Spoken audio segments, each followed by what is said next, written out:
Right, we're now live. See, and who says people on tech aren't very good? Hey, who's having tech issues? Just because you pressed a button doesn't mean you've turned into Bill Gates instantly. It is. Well, do you know what? At the moment, I'm reading a book, and it's called Limitless by a guy called Jim Quick. And all I can hear is Andy Overman's background noise. And now feedback. See, it's all down to Andy Overman. Blame him. Everybody else is normal. See you, Andy. You can come back. Hi, Hine. Thanks for joining us. Hi, Jeremy. Thanks for joining us as well. We're delighted to be back as well. So thank you very much. Andy Overman is the new Dalek of the Estate Agents podcast. Luke Sinclair is absolutely fine, so can hear him. So we're back. The boys are back together. We've had a bit of an extended break, haven't we? We have had an extended break. We've all been busy in doing our own little things. We have. You got a new buddy? Yeah, we've got a new buddy. It's been busy. Obviously, Leicester are back in lockdown again. Yeah. Or parts of Leicester are anyway. So that's interesting times. Andy's been getting regular haircuts that scare people. Yeah, and now you've got to see his face live. How scary is that? Before it's just his voice. And at the moment we're fine because he can't answer, so it's absolutely perfect. So we can say exactly what we want. Hi, Brendan. Thanks very much for joining. Hi, Hack. How's Sheffield? Thanks for joining us today. It's great having Andy on silent. Yeah, but for viewers can see that, Andy. So it's a family show. It is a family show, especially at 12:30 at lunchtime. So hopefully you can hear Luke and myself. Andy may decide to join us one time. Hopefully that'd be soon. But as I was saying, I've been reading a book called Limitless by a guy called Jim Quick, Brain, which has really, really helped me. And I've also been reading or just read a book by a guy called BJ Fogg, who was on his Jim Quick's podcast on tiny habits. And I can't tell you, the past week I've been so productive on getting things done. Just really made me focus on the tiny habits that I need to do, and it's made a difference. And one of those things has been to have a limitless belief that I am amazing at technology. So I was very chuffed because my Zoom wasn't working, and I persevered. I didn't call anybody, and I resolved it myself. So that's a win for me. I'm happy. Yeah, that's brilliant. Wow. It's only taken me 3 minutes, 11 seconds of a life to sort out my AirPods to be able to talk to you. That's good. Well, we can now hear you. So welcome. Sure. And thank you, both of you, for joining. And hopefully we're going to get back on the bike and make it more often. Okay? Yeah, well, a bit like Take That, Boyzone, 911, all reforming, all together 5. It beats all of those hands down. Here you go. Brendan, of course I can, Brendan. I'll give you we can do it on Team Starter. So let me know what time you want me to do it tomorrow. I'll go on to Team Starter or Team Viewer with you, and we go from there. Perfect. So Luke, yes, what's been happening? Hi Simon, thanks for joining us from Wales. Oh, what's been happening? So as probably most of the country know, Leicester went back into a lockdown, which affects the 3 offices that we've got. But we were given clearance that we're allowed to still continue to do viewings and things like that. So that's all in hand. We've been making lots of improvements to the offices, having air conditioning installed in rooms that didn't, because we went through that few days of heat where everyone starts ordering air conditioning, and now it's tipping it down with rain and freezing cold. So we've had everything decorated. We've launched a new CRM system. We're just doing a new website. I'm heading over to see some of our lettings ladies later on to go through kind of systemizing and processing the lettings part, so try and make things as slick as possible. yeah, it's been busy time, and we're funding the markets. The market's good as well, but it is what you make of the market, isn't it? 100%. Hi, Owen. Thanks for joining us. So, Luke, we will unpack some of those things in a sec. Andy, so you are still on furlough, but you have been amazing with the amount of volunteering work that you've been doing in your community. So, how's that been going? And well done for doing that. Yeah, really well, thanks, Stephen. So I've not got kind of brain that likes to sit there and do nothing. Obviously, I'm unable to work at the moment. So been shooting daily videos to keep me accountable for the exercise, and also been looking for opportunities to help within the local community. So it was on a sit on mower at the weekend with Paul Dale and Mike Richardson, Ed Sheridan up at Thetford Rovers, Thetford Bulldogs, preparing their pitches for them. I think I wheelbarrowed about 30-40 barrows of topsoil, mixing with grass seed, just to try and get the pitch all looking good. I've just submitted my DBS check to be able to work with children or young adults under the age of 18, because obviously they're going to have training sessions which are now have to be socially distanced, and I think it's a maximum of 5 children per coach. So I offered last week to be DBS checked, so that around Jovita's work in the homeschooling, if there's an opportunity, I can go up there and help the kids get coached for their football. Weeding in the town, being on a litter pick, and of course I'm doing the daily exercise. So shooting those videos every day, day 23, day 24 today, minimum of 30 minutes, feed the mind, listen to a podcast and shoot a Facebook Live, just so that I can be front and foremost, if and when I can return to work soon. Okay, so where's the motivation coming from for all this fitness?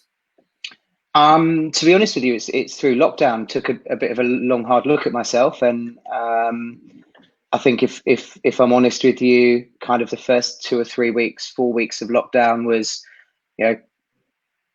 feet up. I remember we were doing the Zoom calls daily, and very often, because we had that sunny weather, I was sat in the garden with a beer in my hand at 2 o'clock in the afternoon, just wishing the day away, and put on a little bit of weight. I wasn't really happy with my fitness. Felt my brain was going a little bit numb, and reached out to your mastermind group, you particularly. I know we had sort of the 3-4 week period where we were on the phone 2 or 3 times a day. And it was just about having clear focus, clear goals. Assad very kindly sent me a book, the 12-week year, which teaches you to refocus. So basically your year is broken down into 4 12-weekly cycles. That helps you achieve your goals and stay on track. Teaches you a lot about accountability, and how accountability is not a coincidence, it's or a consequence, sorry. Ultimately you are only accountable to yourself. So just really gave me the inspiration to lose a bit of weight, get a little bit fitter, and actually I'm just amazed. I'm really well thought of in the local community, which I'm very humbled at the comments I get when I do the live on my page, and just felt it was time to give something back in the absence of being able to work. So that's the clear motivation. Brilliant, that's fantastic, and you look really, really well for it. Well done. Thank you. Yeah, and I've lost 1.7 kilos in 3 weeks. So really happy with that. Yeah, that's fantastic. And how do you find your energy levels now, Andy, after kind of having that? Because you've done it now consistently for 21 days plus, I think, is it? Yeah, that you've been doing your activities and things. How do you find your energy levels? They're through the roof. So it's not just about the exercise; it's about the diet. I've been eating cleaner, cut out the crisps, knocked the booze on the head, just so that's a treat now. It's 1 day a week, and then if there's a family deal or something like that, or a big barbecue, I'll allow myself a cheat day, but I only get the cheat day if I double up on the exercise and double down on the healthy eating the following day. So it's kind of everything in moderation. Feel a lot more alert, going to bed again at sort of 10 o'clock at night, getting up at 5 o'clock in the morning. The first week was a struggle, and there have been sort of 3 or 4 times, as the weather's turned, and the missus is, working funny shifts that I could have given up and just given it a day off. But we've got the accountability group within the mastermind group where we've pledged a certain number of kilometers of exercise or miles exercise or steps in a day. And I think that really helps that level of accountability. I check in on there. I see you guys are all posting like 7 o'clock in the morning, you've done this. And if I can't do it at 7 because the missus is working, it's just like, Christ, I can't let them get ahead of me. So you've got that element of competition and accountability, which for me, with a naturally driven and competitive brain, works really, really well. So yeah, I'm feeling really good, really healthy, sleep patterns back to normal, thought processes. It's not sort of why me, can't control it. So just get on and deal with it, and look for the positives. So positives are that I'm going to be able to influence the lives of young children, getting back to grassroots football. People are going to be walking through the town, which isn't full of litter, paths that aren't weedy. So there's lots of positives. You just got to find them. I love that. And actually, you talk about mindset, and it's just something that really simple. Again, I've just taken away from this book. So your attitude be, oh, you know what, I've got to go and pick some litter up. Yeah. Or I get to make a difference, and there's litter 3 in the area, and that changing 100%. That O to an E makes such a difference with your mindset. And it's just such a simple thing, simple technique. So everybody watching on here, I just look at your language. What have you got to, instead of say got, what do you get to do? And it's simple, and it's easy, and it makes a difference. Well, it's great, because I can imagine, being on furlough does have its challenges, and I'm sure there's some people on here that are watching even now or watching on the replay that are still on furlough, and to hear somebody who is still there and is very, very positive, I think that's very inspiring for people. So thank you so much for sharing it, and keep up the amazing work that you're doing. And James, thanks very much for your kind words. Great stuff, guys. Very good content. We haven't started yet, but thank you. I know. And just on something you were just saying there, Stephen, about the whole mindset thing, and I think also just take a moment to kind of reach out to people. So I had a situation earlier on today where, on the surface of things, you maybe think someone's being a little bit particular, maybe being a bit lazy, but take a bit of time to actually find out what's going on in that person's life, because sometimes there's problems that are affecting their decision-making process. Particularly at the minute, everyone's under immense stress and pressure still, and they may be fighting battles that you don't know about, and maybe just take a bit of time to find out about those, to become a bit more understanding and to see how you can help. But again, that was something that I've kind of taken that from Tom Panos when he's mentioned that in the past, is that someone's always fighting a battle that you don't know about. And if you take the time to find out, then sometimes that explains the reason. Maybe sometimes doesn't make it okay, but it gives you a far greater level of understanding to then maybe be in a position to help them as well. 2020 is the year of compassion. Definitely the year of compassion. COVID-19, that's the one thing. I was somebody shot me a message when I was doing a live video yesterday or the day before, saying what's your biggest learning through COVID-19, and it's compassion. It's be kind, be considerate to other people, understand, as you just said, that everybody's facing a challenge, whether that be on a financial front, an emotional front, a work-related front, but kindness goes a long way. Do you think, look, I agree, but do you think that has now changed? We've now come up, Luke, you're back in the office after lockdown, looking after your 3 offices. We've got all the guidelines out here, and, from speaking to agents, there are certain agents that are compliant, and there are certain agents that no masks. They're happy to let a family of 6 in. Yeah. They're just, and if you talk about what's going on in the pubs reopening and stuff like that, there's no social distances. You know, No. kindness has gone out the window. You know, you shared a story before we came on there, what happened to a landlord when his pub reopened at the weekend. Yeah. So compassion's gone out the window straight away, hasn't it? I mean, But that doesn't mean it has to for you, Stephen. I agree, and that's what we can control. So we can control our own things. We can control our own actions. Sadly, we can't control the actions of you know, people who want to go into properties without masks. Yeah. You know, the agents out there that are not doing what they should be doing, because profit is more important before health. It's only a matter of time, though. It is only a matter of time before an agent falls foul. It gets traced back to that agent, and that agent's name will be shit everywhere in their town. It will be dire, and there will be no coming back for them as a business. You know, and it doesn't make it right. It doesn't make it right if you're prepared to not be responsible. Everyone's got an obligation to be responsible, and if that's to limit the number of viewings or limit the amount of people that are viewing in a particular property at any particular time, wearing the appropriate PPE, then you've got that moral responsibility. And I don't think we should be judging ourselves or basing ourselves upon the low standards that other agents will have. And we've certainly had conversations where someone says, and this came out last week, where Leicester had gone back into a lockdown and people were ringing up saying, well, the other agents arranging viewings for me, or I was allowed to, the whole family were able to have a look around then, or whatever. It's, well, I'm ever so sorry, but I can't speak for the other agents, but the standards that we set are that we want to ensure that your safety is paramount as well as the vendor's safety, and that comes first. And equally importantly, your team as well. Yeah. You know, you don't want any of your team falling susceptible. You know, look, there's loads of people out there with this massive, you know, it's a conspiracy theory, COVID's not as bad. Well, you tell that to a patient that's laying flat on their face, you know, tilted with their ankles up higher than their head, ventilated, you know, on 3 or 4 tubes through, you know, into the trachea and down into the stomach.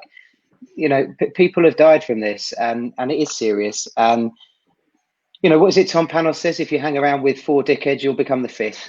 And it's as simple as that. You know, we went to a family meal with my mum yesterday. I was really, really nervous in the car, but have to say the pub restaurant that we went to didn't have the bar area. The restaurant, it was one way in, one way out. They served us in masks. They were wearing gloves. They had the appropriate PPE. Everything was contactless payment. And it was definitely very surreal, but it was well organized. You know, you know, I've got the local here, the Black Horse, and they are, you know, desperate to reopen from a financial viewpoint, but they are absolutely, you know, certain that they weren't opening on the 4th of July because they, in their view, in their mind, they hadn't finalized the intricacies of the logistics of the whole proceedings, and they, you know, they've delayed their opening because safety of their customers is paramount. Well, you know, you've got to tip your hat to people like that. I dread to think how much, you know, Pam and Terry have lost over the last 3 months, and they've had to diversify with home deliveries and restaurant takeouts and things like that. And they've been well supported within the local community. I just hope that the local community supports them and recognizes and appreciates their efforts when it's for the, you know, time for them to open again. So say again the name, please. The Black Horse in Thetford. Okay, so Andrew, maybe what you can do is tag them in, and anybody who of you followers that maybe can help read from them, which would be lovely. Sure. Luke, can I just come back to something? I'd be interested in finding out, you know, obviously you run 3 offices and talk about managing the process that you've had to go through. And looking after all your staff and caring, and I know some of the amazing things that you did through lockdown with the people that were there and your furlough people. But also we've got people on here, you know, there is a second wave. Leicester has been in parts locked down. There are most probably agents that are watching this that are a little bit concerned as to, well, hold on a second, you know, what's going to happen. Is there some stuff we can help the agents out here with that are watching, that, you know, if there is a second wave, if their city gets put into lockdown, What advice can you give to the agents watching this, please? Yeah, definitely. Well, I think one of the things that everyone found when they first went into lockdown is that, and I think that there's the Warren Buffett says this, is that when the tide goes out, you see who's swimming naked, and that's where you need to make sure how resilient are your systems. So were you able to cope with being able to work from home? Were you able to cope with not being able to go into the office? What were your colleagues' internet connections like at home? Have you got mobile phones, so that worst case is you can just hit redirect on the telephone that comes into your office and it goes to a pool of mobile phones. Mobile phone contracts as little as £5 a month, but again, it can be used in WhatsApp communications, FaceTime, videos outside properties, the virtual viewings now. So you've got numerous reasons for that. So I think if you haven't already learned that lesson, then I think that's something you need to be prioritizing, because it may not be the second wave, but there will come a time, and it could be a flood. Heaven forbid. I know a lot of the agents that do tune in, they've been affected by floods, and it could be a storm, it could be an electrical power cut in your, I don't know, someone drives into or has an accident and drives into a substation and you lose power for a couple of days. Can your business continue? There's great services out there, like most people on Office 365. Take advantage of storing it all in the cloud. With your CRM providers, can you easily access it? So that's the main one. But also, it's your colleagues' well-being as well. So how well have they been able to cope? Is there any support that they need now and also in the future to readapt? I was listening to Josh Vegan this morning on Morning Walk, and he was talking about how everyone's been used to working from home for say 3-4 months, and then got to get used to coming back into the office. And we're not like a light switch. We can't just switch on and off to different environments. There's a period of adjustment. Look at the Premier League. What were the first games like on return to the Premier League? Absolutely bloody dire. Do we need to talk about football? We do, because me and Andy for once are probably in a reasonable position compared to mind the gap, Stephen. Mind the gap. But those first games back were awful, weren't they? They were. You know slow, what? I've got a text to read you. It's such a lovely text that said the podcast is absolutely amazing. Luke and Andy are great, but can you make sure they stop picking on you, please? Oh, was that from Samantha? It may have been. Yeah, stop getting your mum to write into the show. Yeah. But that's a great analogy with how when the Premier League came back, they weren't match fit, they weren't match ready, were they? So it suggests that they'd lowered their guard during lockdown when they shouldn't have done. So, and that adjustment from working from home to working in the office, i.e. on the pitch, it's only the same for your teams. So I think there needs to be a bit of understanding and a bit of coaching and adaptation that goes into that. Yeah, I think you're spot on, match fit. So there may be people actually that you've still got on furlough. You may be deciding to bring them back in the next week, 2 weeks, 3 weeks, whenever it is. Are they match fit? Are they ready to come back? Are they still in their pajamas at 12 o'clock? When actually, if they're going to start tomorrow and you expect them in their office at 8:30, it's going to be a shock to the system. You know, what some agents I've seen that are doing, actually, they've come back and they've taken a video tour of their office and actually sent it through to the furlough people to say, well, this is what your office is going to look like when you come back, because actually it's going to be very, very different. You know, and actually, could you be doing that for your schools, for secondary schools and for primary schools, going to offer to go down and do a virtual Matterport tour down there? So actually, more for the parents actually, but you know, the kids know when I come back, this is what our school's going to look like, because it could be very different. And as you said, you know, people are very, very nervous, unsure. stressed about, you know, what the new normal is going to look like, and if there's anything you can do to give reassurance, it's going to help and make a massive difference. Yeah, and I think what's also happened with the lockdown is I think it's shown a lot of people's true colours and employers' true colours as well, 100%. as to how well they look after their colleagues and how that was perceived before lockdown and during lockdown and as we're coming out of lockdown. I mean, we've interviewed probably nearly half a dozen new potential colleagues to join the team, and some of the goings on, it's horrendous, and people have put up with it. So Richard Branson always says that, has always said that they're your greatest asset. If you don't have a great team, you're not going to have a great business. So the two don't come in isolation. So you've been recruiting. Yeah. So we're recruiting. So we've got someone new starting with us on the 20th. We do still have people on furlough, but some of those colleagues can't fulfil their role and duties as easy. Mainly things like accompanied viewers. So that's a little bit of a sensitive subject because a lot of it is still virtual viewings. And that's whether or not that's through Matterport. I mean, we don't do rental viewings anymore. The only time a rental viewing takes place is when the person wants to rent the property and they've seen the Matterport and they're going around just to rubber stamp it to say, yeah, I want it. So we've suddenly gone from maybe 1 to 16 to 1 to 1 as a relationship of renting properties. So that's been a great thing. And what's that done for your next time in the office as well, Luke?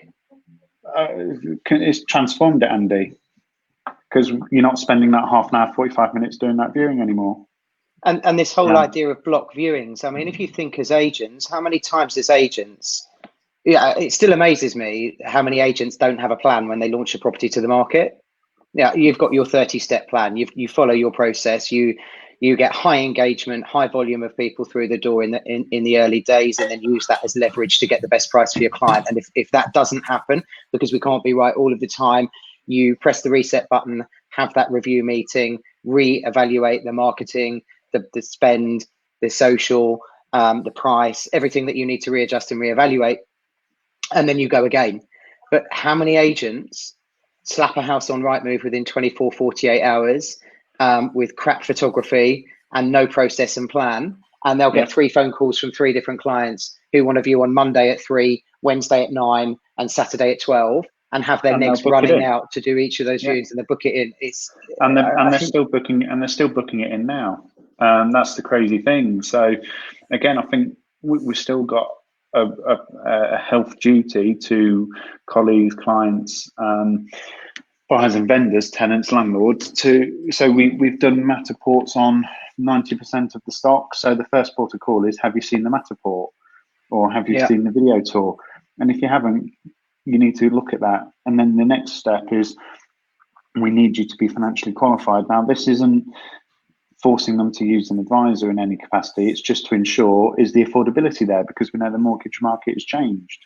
So it's changed massively, isn't it? 90% mortgages are hard to come by, and there's restricted lenders, and a lot of people are in the unfortunate position at the minute of only having 10% deposit, which is still a sizable amount of money, but the lenders aren't out there for it. So do you really want to put them at risk if they can't get their mortgage at the minute? And you don't want to get their hopes up as well, because they could go and fall in love with it, and then you kind of bulldozed through their hopes and dreams by saying, well, sorry, you could have had it, but you can't have it now. So again, it's just helping them. So look at what you could have had. yeah, but what a way to really hack off a client, and also your vendor.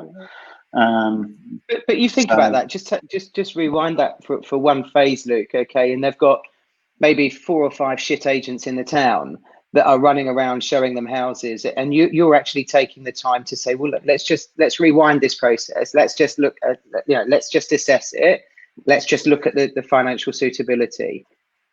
And then it comes back that it transpires they can't currently get a mortgage. And you're the agent that, if you sensitively deliver that to them, and you explain why, and then you stay in touch with them and you don't waste their time. They've had 4 or 5 agents that have wasted, 2 or 3 afternoons of viewing, put their health at risk, put them at risk.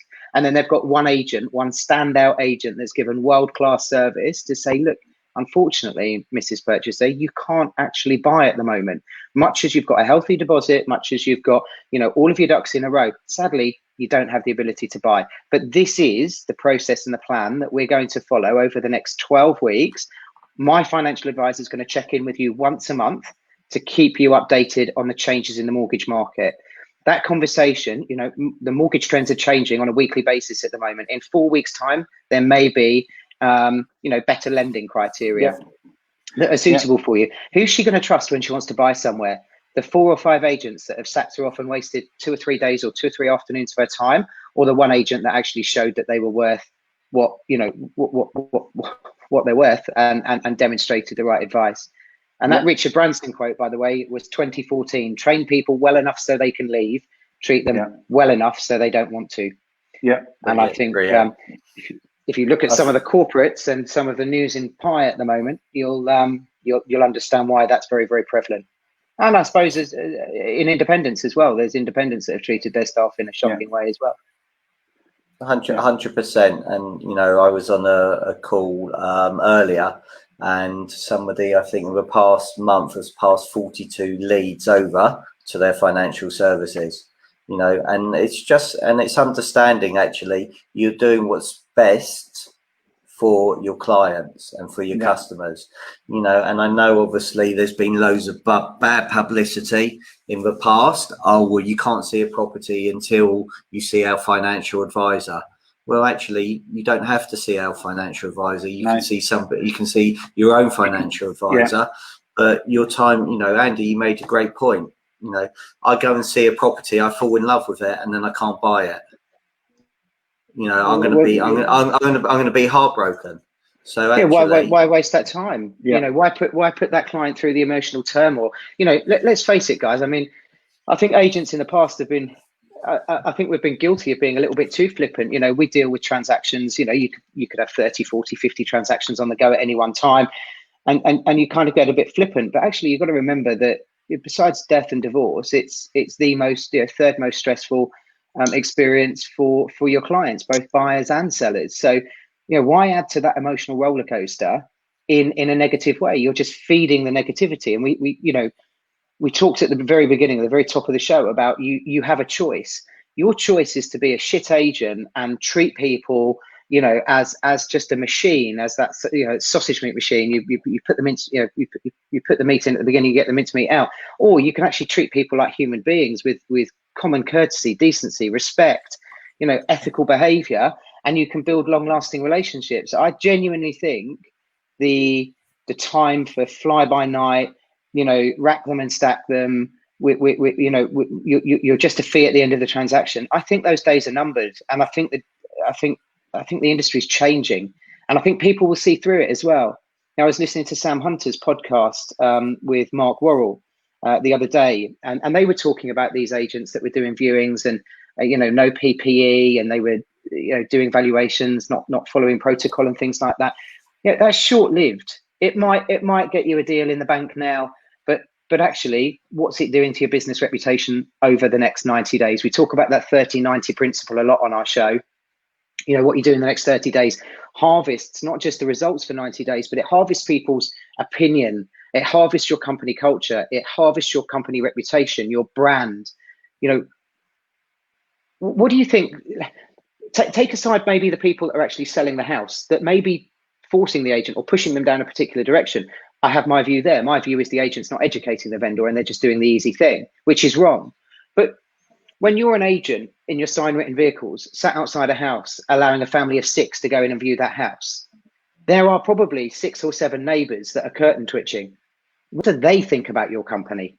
What do they think about your systems and processes? What do they think about your levels of ethical behavior, morality, sensibility in a time when there was a recent survey in the Telegraph, 37% of people in the country still feel on edge and vulnerable as a result. Now, if you've got 6 or 7 neighbours that are curtain twitching, that's 2 or 3 people that are going to see those people go in.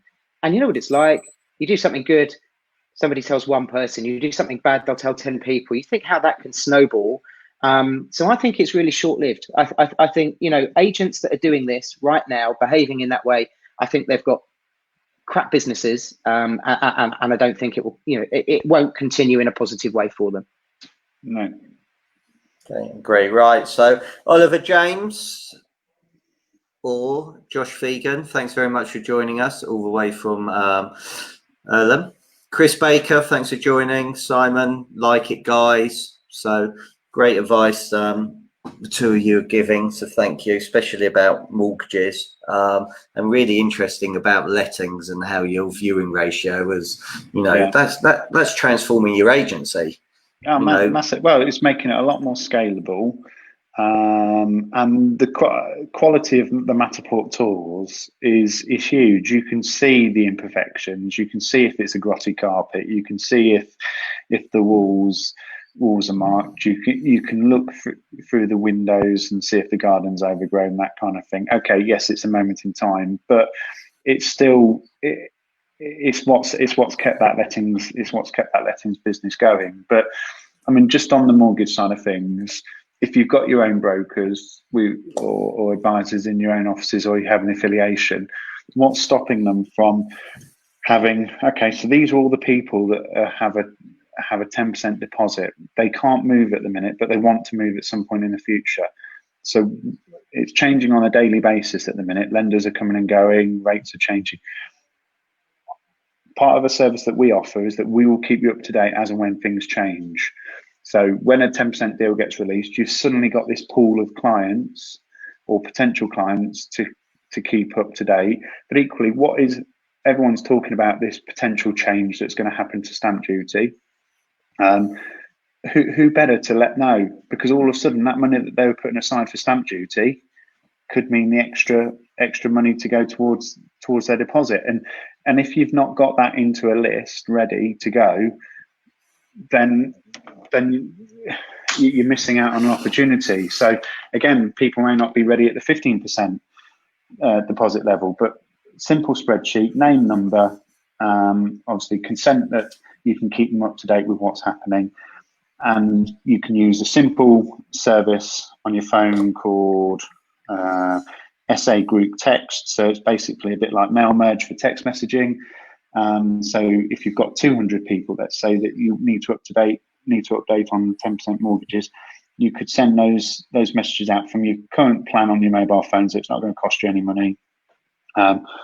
And update, this is the new rate that's come out. Let me know if it's something that's of interest to you, or how you're getting on with viewing properties at the minute if you haven't found anywhere, and that kind of thing. But I just think it's such a simple way of keeping those clients up to date, and eventually stay in touch policy, and you know, don't put people into witness protection. It's crazy. Absolutely, because you always hear it, don't you? It's like, oh, I can't believe they've gone and used such and such. That's because you've not stayed in touch with them. That's Luke, I was going to say that is absolute gold what you've given there. Exceptional advice. So tomorrow there's going to be an announcement allegedly about stamp duty. Okay. Yeah. So how prepared are you with your first time buyers? Okay. Because that's going to be a massive difference. Yeah. So what you said about the deposit, you know, all of a sudden they may have that extra 5%. Yeah. That extra 10% is going to make a difference. They're going to be ready to buy tomorrow. Okay. Yeah. So, all of a sudden that extra, because they're paying a bit more percent, because you can get 10%, but the rates aren't as attractive. But all of a sudden, because they're making it up by not paying stamp duty, they'll move. See, again, it's like first mover advantage, isn't it? Deliver the news to them before anyone else. Do you know, I love how you just said that, Luke, because I, like you, are involved in fact, I had a bit of a clear out because there were so many estate agency groups that were popping up over COVID-19. I've skimmed it. But I saw in a couple of groups yesterday, agents absolutely kicking off about this ambiguous announcement about stamp duty. Oh, it's just going to, you know, stiff the market for the next 3 months. People are going to hold off, you know, and perhaps it's the new mindset, perhaps it's the new focus. But my immediate thought was, what an absolutely brilliant opportunity to start educating people about what's happening. Because Okay, so it may delay people's process, but it's going to delay it because it's better for them. And who is our focus? Our bank balance as businesses, as business owners, as companies, or our clients and their aspirations? Because the two, you know, they're apart. So you can sit there and moan. You know, there was one agent, and I won't name them obviously on a live, but there was one agent saying, "There's no way I'm going to go out on bloody video and tell my audience this is what's happening." Well, why not? Because one of your competitors, wake up. One of your competitors will, and they'll become the trusted agent. Because if you've got first-time buyers there that, as you rightly say, can stump in 10, 15 grand's worth of saved stamp duty money into their deposit, and now their home becomes affordable, and you're not telling them, and another agent does, well, where does that leave you in the views of that client in terms of trust? Yeah, 100%. And we've got, apart from you two kings of video on here, we've got the other king of video, Oliver James, who will get that message out there, I know, straight away. And one of the things, just want to mention Oliver, because he's written a really great post on his Facebook community page about local businesses. Yes. You know, and local businesses need our community support. So name a local business that the community can help. Wow, has that engagement gone through the roof? Oliver James, absolutely fantastic. Okay, brilliant stuff. You know, and again, I'm sure there's other agents that are doing it as well. It's just because I've only noticed Oliver, so I'm going to give him the praise today. Vicky, thanks for joining us. Great advice as always. Lovely to have you on here. We're honoured, so thank you very much. But I think the last 10 minutes of this conversation has been exceptional. You know, the advice, the gold that we're giving, helping first-time buyers, the videos, the community stuff is just exceptional. So I'm grateful for Andy. I know you could talk all day. Luke, I know you got three offices to look after. So hopefully, can we make this a regular occurrence? We want to start a podcast. Yeah, we should. You know, I think we've got that kind of synergy that could pull a podcast off quite easily, don't you? Really? Do you mean this isn't on Facebook Live on the Estate Agents podcast as well? Now we're back in the saddle. There's no excuses there to not keep that momentum going. Good. For our listeners, then let's commit to them when we're next going to record for the podcast. Well, I'm so busy at the moment. I don't know what my hectic schedule is. Yeah. We could do it on Friday. We could call it Furlough Friday. So shall we promise that we'll get another episode out by the weekend?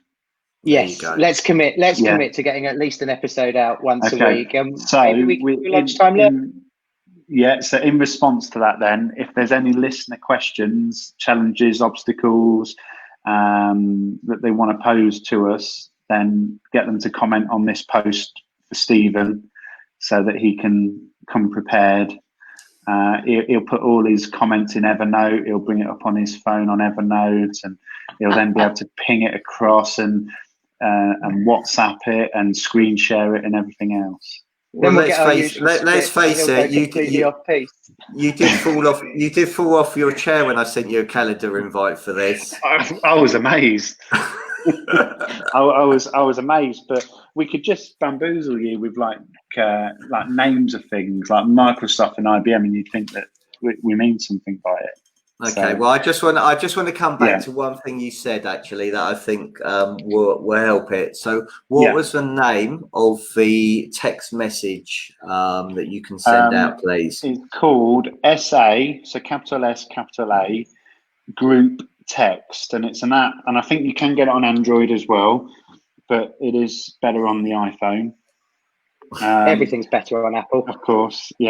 SA Group Text, and it's really straightforward. I've used it for a good number of years, and as long as you've got your information in an Excel file or a CSV file, then you can basically mail merge from that. So number, name, if there's maybe an address, so you want to just wondering how you're getting on with the sale of XYZ Smith Street, as an example. Obviously, it still doesn't substitute actually picking up the phone and ringing, but it is a good way of saving money. I think the app costs a one-off price, so it's a couple of quid, but then you're not paying per message if you're doing it for your CRM, and then obviously everything comes back through your mobile phone, and then they How keep powerful is the that? number. Sending out a snapshot of let's just say this stamp duty news gets announced tomorrow. So you're going to do a blog on it because you always do. Jerry Lyons is probably going to write some really good copy for us to use on it. For those that are using his estate agency content club, that's great. So you've got your print, you've got your video. Communicate with people on their terms. Now you're pinging them on WhatsApp. It may be that some people don't want to actually have the phone picked up to them. It's not the right time for them, but you'll just subliminally pop that WhatsApp to them with a URL in it to say, well, here's all the information, digest it at your leisure.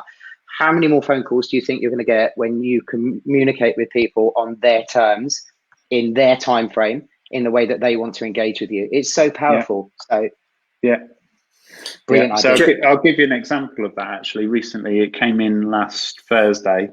So from one of the landlords, from one of our landlords' evenings, and I got a text out of the blue from them. I've not got the number saved, but we've got a dialogue of previous conversations where, oh, can you just let us know what's happening with the latest landlord licensing scheme in Wixton?